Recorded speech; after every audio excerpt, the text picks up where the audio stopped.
Assalamualaikum and very good morning students. Welcome to MCPS online classes. So students, from now I will take your SST subject and today we will start our first chapter history, that is how, when and where. Let's start our first chapter how, when and where. How कैसे, when कब and where कहाँ.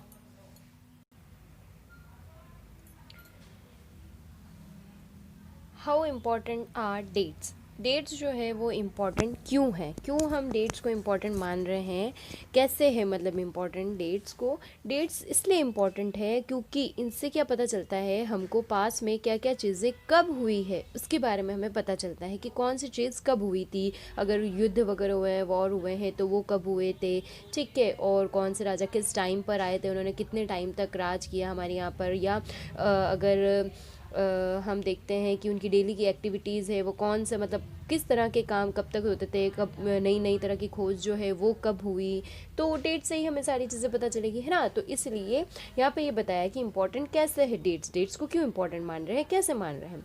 There was a time when historians were fascinated with dates. There were heated debates about the dates on which rulers were crowned और battles were fought. मतलब ये है कि historians जो हैं, हिस्टोरियंस मतलब कौन, जो कि हिस्ट्री के बारे में बताते हैं, पास्ट के बारे में बताते हैं, वो बहुत ज़्यादा फैसिनेट थे डेट्स के साथ. मतलब वो डेट जो है उसको एकदम सही जानकारी, डेट की सही जानकारी होनी चाहिए कि कौन सी चीज़ कब हुई थी, तो उसके बारे में बहुत ज़्यादा डेट्स के बारे में सोचते थे. There were heated debates about the dates. और उनके बीच में क्या होता था कि बहुत ज़्यादा वाद विवाद होते थे इस बात को लेकर कि कौन सा रूलर जो है मतलब किंग जो है वो कब क्राउन हुआ था, कब उसको साम्राज्य मिला था, कब वो बैटल्स हुई थी, ठीक है. In the common sense nation history was synonyms with date. History जो है हम बोल सकते हैं कि डेट्स का सिनोनिम है, क्योंकि डेट से भी हमें पास्ट के बारे में पता चलता है, हिस्ट्री से भी हमें पास्ट के ही बारे में पता चलता है ना. You may have hear people say I find history boring because it is all about memorising date. Is such a conception true. यहाँ पर ये बोला है कि जिस तरीके से अगर हम बात करते हैं हिस्ट्री की तो हम लोग सब क्या सोचते हैं कि हिस्ट्री जो है वो बहुत बोरिंग सब्जेक्ट है. क्यों सब्जेक्ट है, क्योंकि इसमें क्या करना पड़ती है, डेट्स को याद रखनी पड़ती है कि कौन सी डेट पर क्या हुआ था, कौन सा वॉर हुआ था, कौन से राजा आए थे, कितने टाइम तक उन्होंने राज किया था.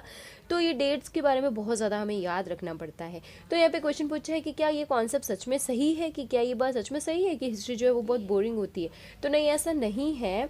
हिस्ट्री जो है वो इंटरेस्टिंग सब्जेक्ट है. History is certainly about changes that occurred over time. It is about finding out how things were in the past and how things have changed. History जो है ये हमें बताता है कि जो चेंजेस हुए टाइम के साथ रहते रहते, ठीक है. इससे हम ये फाइंड कर सकते हैं कि पास्ट में जो चीज़ें थी वो कैसी थी और एट प्रेजेंट जो है वो चीज़ें हैं, जो भी चीज़ हुई है वो किस तरीके से वो चेंज हुई है, पास्ट के कंपैरेटिवली फ्यूचर में क्या क्या चेंजेस आए हैं. As soon as we compare the past with the present we refer to time, we talk of before and after. अगर हम बात करते हैं, कंपेयर करते हैं पास्ट और प्रेजेंट को, तो हम इसके लिए क्या रेफर करते हैं, टाइम रेफर करते हैं. और उनके लिए क्या वर्ड यूज़ करते हैं, बिफोर एंड आफ्टर. बिफोर मतलब जो पहले हुआ है और आफ्टर मतलब जो बाद में हुआ है ना. Living in the world, we do not always ask historical questions about what we see around us. We take things for granted as if what we see has always been in the world we inhabit. But most of us have our moments of wonder when we are curious and we ask questions that actually are historical. ठीक है. यहाँ पर मतलब बताया है कि हम हमेशा जो है हिस्टोरिकल क्वेश्चंस जो है वो नहीं पूछते हैं कि कौन सी चीज़ जो है वो ये नहीं हम देखते हैं कि हमारे आसपास जो है वो क्या है, और हम क्या करते हैं कि उसको हमेशा फॉर ग्रांटेड रखते हैं उन चीज़ों को, है ना. Watching someone sip a cup of tea at a roadside tea stall, you may wonder when did people begin to drink tea or coffee. हम जब हमारे आसपास देखते तो हमारे मन में क्वेश्चंस आते हैं ना, मान लो जैसे कि अगर कोई यहाँ पे एक एग्जांपल दिया है कि जैसे अगर कोई इंसान चाय पी रहा है, कॉफ़ी पी रहा है, तो हमारे दिमाग में कभी कभी ऐसा आता है ना कि यार ये चाय जो है वो किसने शुरू की होगी, ये कैसे बनी होगी, ये कैसे मतलब लोग जो है उसके यूज टू हो गए, है ना. When did people begin to drink tea और कॉफ़ी, कि लोगों ने कब से कॉफ़ी और टी पीना शुरू किया. Looking out of the window of a train, you may ask yourself when were railway built and how did people travel long distance before the age of railways. अब जब हम अगर ट्रेन में बैठे हैं, विंडो सीट पर हम train के बाहर देख रहे हैं, तो सडन हमारे दिमाग में ये भी क्वेश्चन आता है कि रेलवे जो है वो रेल्स जो है वो ट्रेन जो है कब बनी होगी, कैसे ये रेलवेज बने होंगे, और लोगों ने लॉन्ग डिस्टेंस के लिए कैसे मतलब ट्रैवल करना इसमें शुरू किया होगा. या फिर ये भी क्वेश्चन आता है कि जब तक रेलवेज़ नहीं था उससे पहले जो है वो लोग लॉन्ग डिस्टेंस को कैसे कवर करते थे, कैसे एक जगह से दूसरी जगह पर जाते थे. Reading the newspaper in the morning, you may be curious to know how people got to hear about things before newspaper begin to be printed. जब हम न्यूज़पेपर पढ़ते हैं तो भी हमारे दिमाग में ये चीज़ आती है कि जब न्यूज़पेपर नहीं थे, तब न्यूज़पेपर प्रिंट नहीं होते थे, तो उससे पहले लोगों को कैसे है ना सारी न्यूज़, सारी जो चीज़ों के बारे में जानकारी मिलती होगी, क्या ऐसी चीज़ है जिनसे उनको ये चीज़ का पता चलता होगा, है ना. फिर यहाँ पर हमें एक फिगर 1 बताया है, ये है जो आपको दिख रहा होगा. Brahmins offering the shastras to Britannia, frontispiece to the first map produced by James Rennell. James Rennell ने फर्स्ट मैप प्रोड्यूस किया था 1782 में. Rennell was asked by Robert Clive to produce map of Hindustan, और रिनेल जो था उन्होंने रॉबर्ट क्लाइव को बोला था मैप बनाने के लिए, किसका, हिंदुस्तान का मैप बनाने के लिए. तो यहाँ पर ब्रिटिश के बारे में बताया है कि ब्रिटिश पावर का symbol, as if asking her to become the protect our Indian culture, और इंडियन कल्चर को प्रोटेक्ट करने के लिए. फिर रिनल सा preparation of map and essential. Rennell जो है जब इसको ये हुआ कि रॉबर्ट क्लाइव को बोला है कि हिंदुस्तान का मैप बनाओ, है ना, तो इस तरीके से यहाँ पे हमें उसके बारे में बताया है. ठीक है, नेक्स्ट हम पेज पर चलते हैं. All such historical questions refer us back to nations of time, but time does not have to be always preciously dated in terms of a particular year or a month. अगर हमें history के बारे में अगर हम बात करते हैं, उसके बारे में कोई क्वेश्चन आता है दिमाग में, तो मतलब ऐसा नहीं है कि कोई फिक्स टर्म होती है डेट के लिए, मतलब कोई फिक्स डेट होती है पर्टिकुलर, मतलब उसके लिए ना ऐसा भी हो सकता है कि सिर्फ ईयर भी हम लिखें और मंथ हमें पता होना चाहिए. तो उससे जैसे कि अगर मैं कॉफ़ी और टी का ही एग्जाम्पल लूँ, तो ऐसा तो नहीं है ना कि एक ही दिन में वो शुरू हो गई होगी, चाय पीना लोगों ने शुरू कर दिया होगा, है ना. धीरे धीरे ये चीज़ जो है वो लोगों के नेचर में आने लगी. लोग जो है वो लोगों ने धीरे धीरे पीना शुरू किया, और इस तरह से टी और कॉफ़ी के चलन जो है वो शुरू हो गया, लोगों ने पीना उसका शुरू कर दिया, है ना. There can be no one clear date for a process such as this. इसके लिए कोई फिक्स डेट नहीं है कि इसी डेट पर उन्होंने शुरू किया है ये चीज़, है ना. Similarly we can not fix one single date on which British rule was establish. उसी तरीके से हम ये भी बोल सकते हैं कि ब्रिटिश रूल जो है वो ऐसा नहीं है कि कोई फिक्स डेट पर हुआ था कि एक डेट इतनी हो गई, 15 अगस्त को शुरू हो गया, 16 अगस्त को शुरू हो गया और ब्रिटिश ने रूल करना शुरू कर दिया. नहीं, पहले तो वो ये क्या आए थे, यहाँ पर आए थे व्यापार करने के लिए, है ना, बिजनेस करने के लिए आए थे. फिर धीरे धीरे उन्होंने देखा कि इंडियंस जो है वो अपने ना इतने अवेयर नहीं है अपनी कंट्री को लेकर, अपने लोगों को लेकर, तो फिर उन्होंने क्या करना शुरू कर दिया, रूल करना शुरू कर दिया इंडिया पे. तो वो एक फिक्स डेट तो नहीं है ना. ईयर हम बता सकते हैं कि इस ईयर में लोग आए थे ब्रिटिश और धीरे धीरे उन्होंने क्या करना शुरू कर दिया, इंडिया पर रूल करना शुरू कर दिया. बट हम एक फिक्स डेट नहीं बता सकते हैं उसके लिए कि इसी दिन पर, इसी डेट पर उन्होंने रूल करना शुरू किया, अपना रूल, ब्रिटिश रूल जो है वो एस्टेब्लिश किया. और द नेशनल मूवमेंट स्टार्टेड और changes took place with in the economic and society. All these things happen over a stretch of time. ये सारी इकोनॉमिकली या और भी जो भी चेंजेस होते हैं अगर हम देखते हैं सोशल वगैरह, तो ये सारे क्या होते हैं कि एक थोड़ा टाइम से मतलब टाइम लेते हैं, फिक्स एक डेट पर ये नहीं शुरू होते हैं, ये बहुत थोड़े धीरे धीरे टाइम लेते हैं और फिर टाइम के साथ ये चीज़ें बढ़ती है आगे. We can only refer to a span of time in approximately period over which particular changes become visible, कि जैसे जैसे चेंजेस दिखने शुरू होते हैं तो हम एक फिक्स टाइम नहीं बता सकते, बल्कि अप्रॉक्सीमेट पीरियड बता सकते हैं कि इतने टाइम से ये चीज़ शुरू हुई थी, इतने साल तक ये रही थी. Why then do we continue to associate history with a string of dates? This association has a reason. There was a time when history was an account of battles and big events. एक time हम बोल सकते हैं कि जब history जो है वो किसके बारे में बताता है हमें, बैटल्स के बारे में, बड़े बड़े इवेंट्स होते थे उनके बारे में, बैटल्स मतलब युद्ध जो होते थे वो, है ना. It was about rulers and there policies.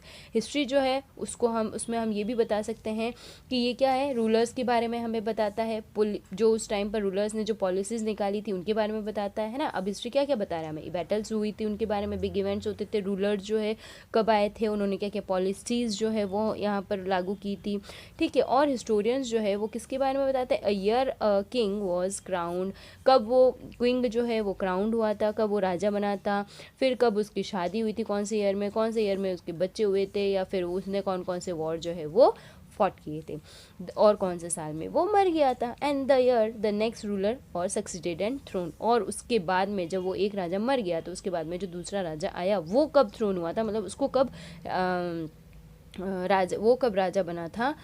or for events such as these specific dates can be determined, and in histories such as these debates about dates continue to be important. और इस तरह की अगर कुछ चीज़ें होती ना, जो ये ऊपर ये जो टॉपिक है इनके बारे में हम पर्टिकुलर एक डेट बता सकते हैं, कौन से साल में पैदा हुआ था, कौन से साल में शादी हुई थी, कौन से साल में बच्चे हुए थे, कौन से साल में उसको वो मर गया था, या नया राजा कब बना था, है ना. As you have seen in the history textbook of the past 2 years, historians now write about a host of other issues and other questions. They look at how people earn their livelihood, what they produced and ate, how cities develop and market come.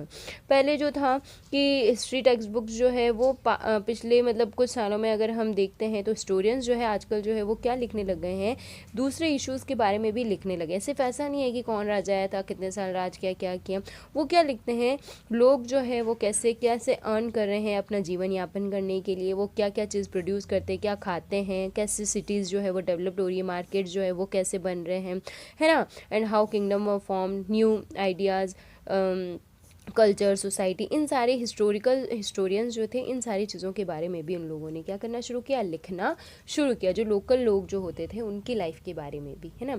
अब ये देखिए आप यहाँ पर देखेंगे, ये बताया हुआ वो चाय का एक एग्जाम्पल है ना, लिप्टन टीज. तो ये क्या है, एडवर्टाइजमेंट है टू क्रिएट टेस्ट.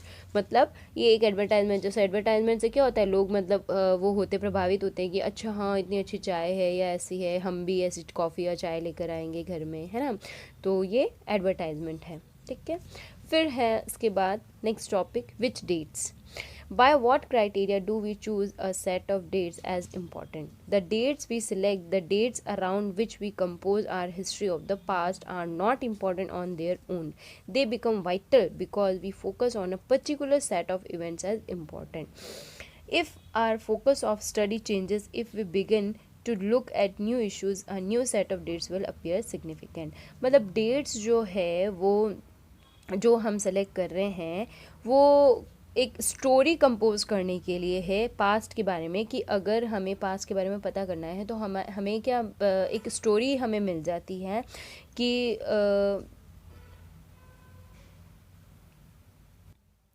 मतलब ये है कि इससे जो है ये डेट्स इम्पॉर्टेंट नहीं है.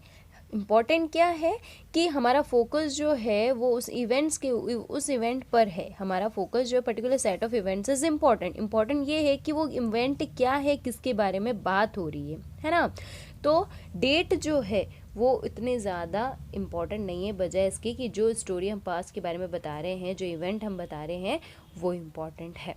Consider an example in the histories written by British historians in India. The rule of each governor general was important. यहाँ पर गवर्नर जनरल के बात हो रही है, और कि गवर्नर जनरल जो है ब्रिटिशर जो था, तो हिस्टोरियंस ने उसके बारे में बताया.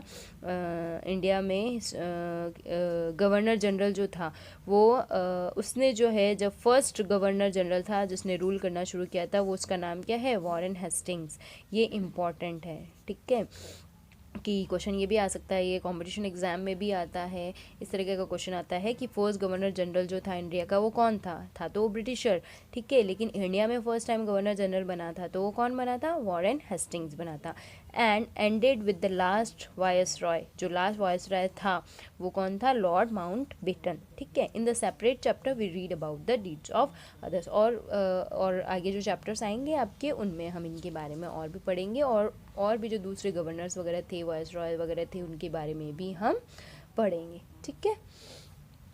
Hastings, Wellesley, Bentinck, Dalhousie, Canning, Lawrence, Lytton, Ripon, Curzon, ये मतलब इन सब के नाम है जिनके बारे में हम आगे भी पढ़ेंगे, जो गवर्नर्स बने थे या फिर जो वायसरॉय थे हमारे इंडिया में, जो ब्रिटिशर्स थे उनके बारे में हम पढ़ेंगे, ठीक है।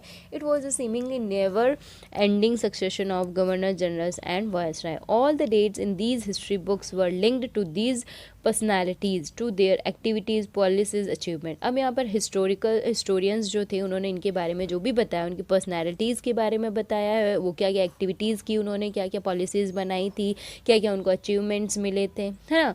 It was as if there was nothing outside their lives that was important for us to know. उनकी लाइफ के बारे में it was as if there was nothing outside their lives that was important for us to know. The chronology of their lives marked the different chapter of the story of British India. जो different हमारे history में जो chapters और आए हैं British India के बारे में, उनके बारे में हम उनकी क्रोनोलॉजी मतलब उनके बारे में हमें और भी पढ़ने को मिलेगा, और भी हमें पता चलेगा, उनकी हिस्ट्री के बारे में पता चलेगा। Can we not write about the history of this period in a different way, क्या हम अलग तरीके से इनकी हिस्ट्री जो है वो नहीं लिख सकते हैं। How do we focus on the activities of different group and classes in Indian society with in the format of this history of governor generals, ठीक है। व्हेन वी राइट हिस्ट्री और a story we divide it into chapters. जब हम history के बारे में बात करते हैं या किसी स्टोरी के बारे में बात करते हैं तो हम इनको क्या करते हैं, चैप्टर्स में डिवाइड करते हैं। Why do we do this, हम ये क्यों करते हैं ऐसा। It is to give each chapter some coherence. It is to tell a story in a way that makes some sense and can be followed. ये इसलिए होता है ताकि हमें उस स्टोरी जो है उसका प्रॉपर सेंस निकले और जिसको हम फॉलो कर सकें। In the process we focus only on those event that help us to give shape to the story we are telling. जिस स्टोरी के बारे में हम बात कर रहे हैं, जिससे क्या हो, या जिस इवेंट के बारे में हम बात कर रहे हैं तो उसको एक क्या मिल जाता है, एक शेप मिल जाता है, ठीक है। In the stories in the histories that revolve around the life of British Governor Generals, the activities of Indians simply do not fit. They have no space. What then do we do? मतलब ये है कि अगर हम governor generals की history, activities और उनके बारे में बात करें तो बीच में हम जो है वो दूसरी जो इंडियन की जो सिंपली जो लाइफ वगैरह है उनके अगर बारे में बात करेंगे तो वो सही नहीं लगेगा, है ना। कि बीच में अभी तो गवर्नर जनरल की बात कर रहे थे और बीच में इंडियंस उनकी बात करने लग गए, तो इस वजह से क्या होता है वो चैप्टर्स में अलग अलग हम उसको डिवाइड कर देते हैं। We need another format for our history, हमारी हिस्ट्री के लिए हमें अलग फॉर्मेट की ज़रूरत है। This would mean that the old dates will no longer have the significance they earlier had. A new set of dates will become more important for us to know. जो नया dates का नया set जो है वो हमारे लिए ज़्यादा इम्पॉर्टेंट है। अब यहाँ पर आप देखेंगे वॉरेन हेस्टिंग्स जो कि फर्स्ट गवर्नर जनरल था उसके बारे में बताया 1773 में, ठीक है। While history book narrated the deeds of governor generals, biographies glorified them as person, as painting projected them as powerful figure. Powerful figure मतलब बहुत पावरफुल तरीके से हमें इस बुक्स में इनके बारे में, हिस्ट्री बुक्स जो है उनके बारे में पढ़ने को मिलता है, गवर्नर जनरल्स के बारे में, उनकी बायोग्राफी जो है उसके बारे में, ठीक है। नेक्स्ट जो है that is how do we periodise. In 1817, James Mill, a Scottish economist and political philosopher, published a massive 3-volume work, A History of British India book है ना। In this he divided Indian history into 3 part, जिसमें उन्होंने Indian history को 3 part periods में divide किया है, हिंदू, मुस्लिम और British. जो जेम्स मिल थे 1817 में, इन्होंने क्या किया, एक स्कॉटिश थे ये, और इन्होंने और इकोनॉमिस्ट भी थे, पॉलिटिकल फिलोसोफर भी थे। इन्होंने क्या किया, हिस्ट्री ब्रिटिश इंडिया की जो हिस्ट्री ना उसको 3 पार्ट में डिवाइड कर दी, और लेकिन उन्होंने किस हिसाब से बताया, हिंदू, मुस्लिम और ब्रिटिश, जो कि वो खुद थे। तो हिंदू मुस्लिम में बांट दिया और साथ में ब्रिटिश में बांट दिया उस हिस्ट्री को. This periodisation came to be widely accepted. Can you think of any problem with this way of looking at Indian history? कि क्या इसमें कुछ हमें प्रॉब्लम नज़र आती है इस इंडियन हिस्ट्री में? Why do we try and divide history into different periods? We do so in an attempt to capture the characteristics of a time, its central feature as they appear to us. So the term through which we periodize, that is, demarcate the difference between periods become important. periods जो है वो important है, इस वजह से क्या करते हैं, हिस्ट्री को अलग अलग टाइम में बांटते हैं, कैप्चर्स करते हैं. They reflect our ideas about the past. ये हमारे आइडियाज़ जो है पास्ट के बारे में उसको रिफ्लेक्ट करता है. They show how we see the significance of the changes from one period to the next. और ये शो करता है कि जो चेंजेस हुए हैं वन पीरियड से नेक्स्ट पीरियड तक, तो उसको ये क्या करता है, शो करता है. मिल thought that all Asian societies were at a lower level of civilization than Europe. According to his telling of history, before the British came to India, Hindu and Muslim disposed ruled the country. Religious intolerance, caste taboos and superstitious practices. मतलब यहाँ पर हमें ये बताया हुआ है कि जो ब्रिटिश ने जो हिस्ट्री लिखी थी तो उसमें क्या बताया था, उन्होंने खुद को जो है वो बहुत अच्छा बताया था. और उसके अलावा उन्होंने ये बताया था कि हमारे आने से पहले जो इंडिया है और जो इंडिया के लोग थे वो सब क्या था, वहाँ उसकी कंट्री, रिलीजियस वगैरह जो भी था ना, कास्ट वगैरह, ये सब जो है वो मतलब बहुत ज़्यादा था. और मतलब वो लोग इंडियंस जो है उनको अच्छा नहीं मानते थे, उनकी चीज़ों को अच्छा नहीं मानते थे. और वो ये सोचते कि हमारे आने से पहले जो थे वो बहुत इंडिया के लोग जो है वो बहुत लो थे, और हमारे आने के बाद जो है वो क्या होने लग गया, हम लोगों ने मतलब उनको ऊपर उठाया है, लाइक इस तरीके से, है ना, जो कि है नहीं ऐसा. फिर है next social life. British rule Mill felt could civilize India. To do this, it was necessary to introduce European manners, arts, institutions, and law in India. Mill, in fact, suggested that the British should conquer all the territories in India to ensure the enlightenment and happiness of the Indian people, for India was not capable of progress without British help. यही बताया इसमें, मिल ने यही बताया अपनी history में कि हमारे आने से पहले जो इंडिया के लोग थे या इंडियंस जो थे वो खुश नहीं थे, और उनमें कोई है ना मतलब जोश नहीं था, उनमें मतलब वो सोचते नहीं थे सारी चीज़ों के बारे में, और वो केपेबल नहीं थे प्रोग्रेस करने में. बिना ब्रिटिश के हेल्प के वो लोग ना तो प्रोग्रेस कर पाते थे और वो ना ही इतना कैपेबल थे. In this idea of history, British rule represented all the forces of progress and civilisation. इसमें ब्रिटिश जो है, इस हिस्ट्री में ब्रिटिश रूल के बारे में बताया है, प्रोग्रेस के, सिविलाइजेशन के बारे में. The period before British rule was one of darkness. और उन्होंने बताया कि ब्रिटिश से पहले का जो पीरियड था वो बहुत क्या था, डार्कनेस था, डार्क था वो बहुत. Can such a conception be accepted today? क्या ये कॉन्सेप्शन जो है हम इसको एक्सेप्ट कर सकते हैं? In any case, can we refer to any period of history as Hindu और मुस्लिम? क्या हम किसी भी तरीके से हम जो हमारी हिस्ट्री है उसको हिंदू और मुस्लिम में बांट सकते हैं? Did not a variety of faith exist simultaneously in these periods? Why should we characterize an age only through the religion of the rules of the time? यहाँ पर ये बताया है कि हम कैसे ये बोल सकते हैं, रिलीजन के ध्यान में रखकर हम कैसे हम ना रूलर्स को बांट सकते हैं कि इंडिया में मतलब जो हिंदू मुस्लिम को रिलीजन के ऊपर कैसे हम ये हिस्ट्री बता सकते हैं उनकी, के दो पार्ट्स में बांट दिया, हिंदू और मुस्लिम, और थर्ड वो खुद ब्रिटिशर्स, है ना. To do so is to suggest that the lives and practices of the other do not really matter. We should also remember that even rulers in ancient India did not all share the same faith. ठीक है. Moving away from British classification, historians have usually divided Indian history into ancient, medieval and modern. अब आगे हम बढ़ते हैं British classification में. तो historians ने फिर बाद में जो है इंडियन हिस्ट्री को कितने पार्ट्स में बांटा, फिर 3 पार्ट्स में बांटा. एंशियंट जो पुराने टाइम में, मिडीवियल मतलब जो एंशियंट और मॉडर्न, पुराना और आज के टाइम का बीच का जो टाइम है, that is medieval, and modern मतलब जो आज का. This division too has its problem. इसमें भी क्या थी, प्रॉब्लम थी. It is the periodisation that is borrowed from the West, where the modern period was associated with the growth of all the forces of modernity. Science, reason, democracy, liberty and equality.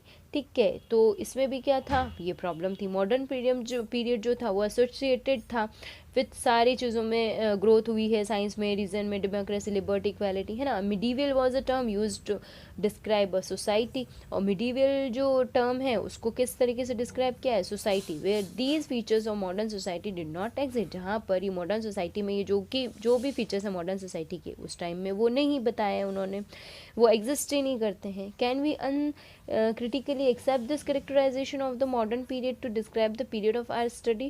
क्या हम इसको ये सही मान सकते हैं, जो है करेक्टराइजेशन जो है मॉडर्न पीरियड को जो डिस्क्राइब किया है, क्या हम इसको सही मान सकते हैं? As you will see in this book, under British rule people did not have equality. British rule के टाइम में लोगों में इक्वालिटी नहीं थी, फ्रीडम और लिबर्टी नहीं थी, nor was the period one of economic growth and progress, और उसके अलावा इकोनॉमिक ग्रोथ और प्रोग्रेस भी नहीं था। Many historians therefore refer to the period as colonial, और बहुत सारे हिस्टोरियंस जो थे वो इस पीरियड को क्या बोलते हैं, कॉलोनियल भी बोलते हैं। अब कॉलोनियल क्या है, ये हम व्हाट इज़ कॉलोनियल, ये जो है हम नेक्स्ट हमारा जो वीडियो होगा उसमें हम कंटिन्यू करेंगे। आप इस चैप्टर को अच्छे से रीड करिए, और जितना अच्छे से आप पढ़ेंगे, वीडियो अच्छे से देखिए और समझने की कोशिश करिए। नेक्स्ट वीडियो में हम हमारा चैप्टर जो है वो कंटिन्यू करेंगे। तब तक के लिए stay home, stay safe. Thank you.